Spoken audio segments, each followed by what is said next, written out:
নিজের বাড়িতে মাঝরাতে চোরের মতো ঢুকতে হচ্ছে। অনেক যুদ্ধের পর চাবিটা বের করতে পারছিলাম, তবে ভয় পাচ্ছিলাম যদি শ্বশুর দেখে ফেলে। মাতব্বরি করে 4 তলায় ঘুমাতে গেছিলাম এন্ড ইমার্জেন্সি কিছু আমার নিতে যেতেই হতো। গল্পটা পরে বলছি, তার আগে বলি কাজ করতে গেলে আমার ভুল হবেই হবে। আমার কারণে ডাইনিং এ অনেক দাগ পড়েছে, অনেক নষ্ট হয়েছে। গরম হাড়ি পাতিল রাখার কারণে ডাইনিং এ অনেক ক্ষতি হয়, তাই ভয়ে আমি নিজেই এটার সলিউশন বের করলাম। এই শ্বশুর বাড়ির মানুষদেরকে কোন বউ ভয় পায় না বলেন তো? ডাইনিং টেবিল বা টি টেবিল যত দামি বা সুন্দর হোক না কেন, নিয়মিত ব্যবহারে দাগ পড়ে যায়, গরম জিনিস রাখলে রং উঠে যায় বা ক্ষতি হয়। নরমালি আমরা কিন্তু পাতলা কাভার ব্যবহার করে থাকি, যেগুলো ভাঁজ পড়ে যায়, দাগ ধরে, আবার সহজেই ফেটে যায়। তাই আমাদের ডাইনিং টেবিলটাকে আগের মতো চকচকে ঝকঝকে করার জন্য এবার নিয়ে এলাম সেলুলোয়েড ডাইনিং টেবিল ও টি টেবিল কাভার। কাভার গুলো লাগানোর আগে আমি একটু ডাইনিংটা পরিষ্কার করে নিচ্ছিলাম। কাভার গুলো দেখে আমার মন খুশি হয়ে গেছে, কারণ এইটার অনেক সুবিধা, যেমন গ্লাসের মতো ঝকঝকে দেখতে, কোন রকমের দাগ পড়ে না, সহজেই মোছা যায়,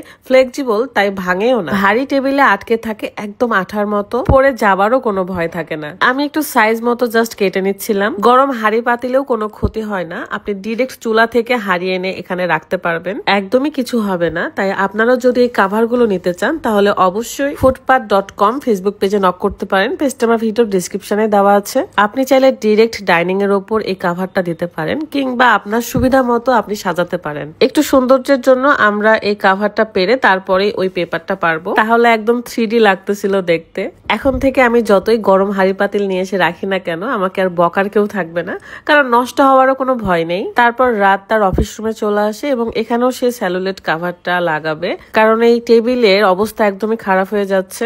এইটা বিছানার আগে আমি ভালো করে এটা পরিষ্কার করে নিতে চাচ্ছিলাম, কারণ অনেক দাগ পড়ে গেছে, আর একটাও দাগ পড়তে দেওয়া যাবে না, তাই এই ব্যবস্থা নেওয়া। আসলে কত কাজ আমাদের, তাই না? শখের জন্য একটা ঘর বানালাম, সেই ঘর সাজাতেও কত কিছু লাগে, আবার যেগুলো দিয়ে আমরা ঘর সাজাই সেটারও যত্ন করতে হয়। এই কারণে মানুষ বলে যে সংসারের কাজ কোনোদিনই শেষ হয় না, বরং এটা বাড়তেই থাকে। কোনো কিছুই এই পৃথিবীতে স্থায়ী নয়, এটাই হচ্ছে আসল কথা। যতদিন বেঁচে থাকবো শুধুমাত্র যত্নের উপর রাখতে হবে। টেবিলটাতে এত দাগ পড়ে গেছে, আমার মনটাই খারাপ লাগতেছিল। পরে আমি সুন্দর করে পুরোটাই পরিষ্কার করে ফেললাম, তারপর এই সেলুলোয়েড কাভারটা লাগিয়ে দিলাম। এখন প্রয়োজন মতো সুবিধা মতো সে এটা কেটে ফেলবে, মানে যদি টেবিল থেকে একটু বাহিরে বের হয়ে থাকে তাহলে আপনি সাইজ মতো কেটে নিতে পারবেন। আবারও বলছি, আপনারা এই সেলুলোয়েড কাভার গুলো যদি নিতে চান অবশ্যই আপনারা footpath.com ফেসবুক পেজে নক করবেন। আমার কাজ মোটামুটি শেষ এবং আজকে আমরা 4 তলাতেই ঘুমাতে চাইছিলাম। মাঝে মাঝে আমরা কাজের ক্ষেত্রে এখানে থেকে যাই, কিন্তু হঠাৎ করে আমার নিচে যাওয়ার দরকার ছিল এবং সেটা অনেক রাত হয়ে গিয়েছিল।